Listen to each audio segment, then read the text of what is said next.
સમાજમાં જે રીતે આપણે આગળ વધતા હોઈએ છીએ, પણ આપણા દીકરા દીકરીઓમાં ઘણીવાર આપણે છૂટછાટ આપતા પણ હોઈએ છીએ, પણ એ છૂટછાટના કારણે આપણા પરિવારના કોઈ બાળકો કોઈ ગેરમાર્ગે ના જાય એની પણ આપણે ધ્યાન રાખવું પડશે. કારણ કે સમૃદ્ધિ ગમે તેટલી હશે, જો સંસ્કાર આપણી પાસે નહીં હોય તો બધું જ આપણા માટે વ્યર્થ છે. સંસ્કાર અને વિદ્યા એ બંનેને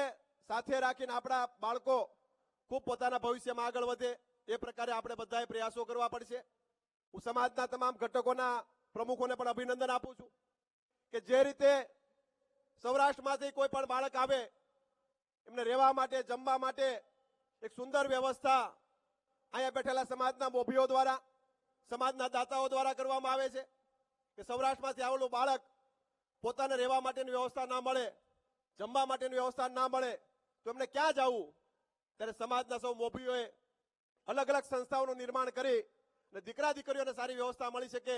એ પ્રકારે જ્યારે સમાજ કામ કરતો હોય ત્યારે હું સમાજના તમામ દાતાશ્રીઓને, સમાજના તમામ મોભીશ્રીઓને લાખ લાખ અભિનંદન સાથે વંદન પણ કરું છું.